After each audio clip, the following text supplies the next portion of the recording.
തൊലി മിണ്ടരുത്. നീ ഒറ്റക്കാരാ സ്ക്രീനിന്റെ അടി വന്നിരുന്ന് കാണ്ടി വന്നത്. ചേട്ടാ കഷ്ടപ്പെട്ടെങ്കിലും അകത്തേറ്റിയപ്പോഴത്തേക്ക് ഇതിപ്പോ വലിയ മനുഷ്യരെ നമുക്ക് വലുതായിട്ട് കണ്ടുകൂടെ? 10 തലമുറയ്ക്കാൻ വിളിക്കും. അവന്മാരെ ഒറ്റ നമുക്ക് ടിക്കറ്റ് ഇട്ടാഞ്ഞ്. ഏതാണ് അവന്മാര്? എനിക്കറിയാം അവന്മാരാ, നമ്മളവിടെ സ്കൂളിലുള്ളതാ. ഒതുക്കത്ത് കിട്ടിയാ പൊതിക്കാവന്മാരെ കൊടുക്കുന്നുണ്ട്. ഇതിപ്പം കഴുത്തി കയറി കെട്ടിട്ട് കാണേണ്ട അവസ്ഥയല്ലേ? അളിയന്റെ പെങ്ങളാണെന്ന് നീ അറിഞ്ഞില്ല. അതൊക്കെ മനോജ് സാർ വിളിച്ച് പറഞ്ഞപ്പോൾ ഞങ്ങൾ വിട്ടുപോയി. സോറി ഒന്നും പറയണ്ടേ, ഈ സമയത്ത് ഓടാവില്ല. ലാലേട്ടന്റെ പടം വാ.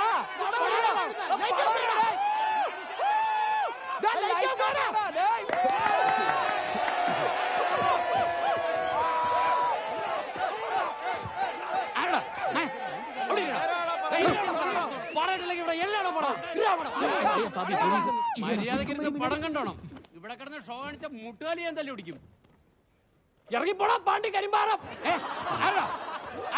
നിന്റെ തന്ത, നിന്റെ മറ്റൊരു തന്ത, ഞങ്ങൾ നിന്റെ ബാലൻസ് തന്തമാര്.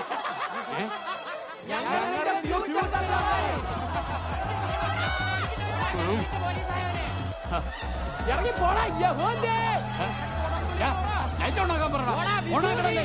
നിന്റെ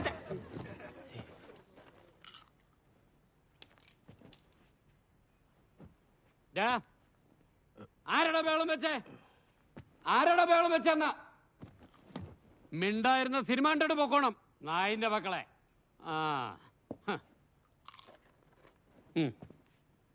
നീ ഇവിടുന്ന് ഇറങ്ങിയാ നിന്റെ അമ്മേനെ കെട്ടി. ഇറങ്ങിയാ നീ എന്റെ മോൻ.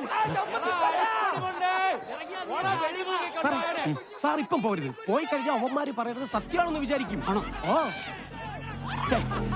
നിന്റെ അപ്പൂപ്പന്റെ കുടുക്ക, നിന്റെ തന്തയുടെ കിണ്ടി. എന്റെ ഒരു കിട്ടിയ സാധനമാണ് കേട്ടോ. നിന്റെ ഉപ്പമാണ് അവലൂസ് പണി.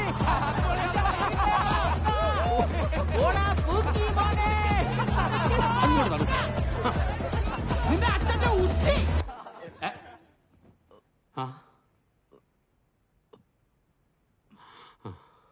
ആരുടെ അച്ഛനെ വിളിച്ചത്? ആരാ അത്? എന്തിനടാ ഇങ്ങനെ മോശം വാക്കൊക്കെ ഉപയോഗിക്കുന്നേ? അത് സാറിന് വിഷമാവില്ലേ? ഒന്നുമില്ലല്ലോ, അദ്ദേഹം ഒരു പോലീസുകാരനല്ലടാ. സത്യം. ദയവേത് ഞാൻ പിന്നെയും പറയാണ്, ഇവിടെ ഫാമിലീസ് ഒക്കെ ഉള്ളതാണ്. പ്ലീസ് അസഭ്യം പറയരുതേ. ഇതെന്റെ അപേക്ഷയാണ്. കാവലാണ് കാക്കി, അത് മറക്കരുത്. നമ്മളവരെ ബഹുമാനിക്കണം, അപമാനിക്കരുത്. ജയ് ഹിന്ദ്. ജയ് ഹിന്ദ്. ഇപ്പൊ തൂക്കിയാൽ പിടിക്കണോ?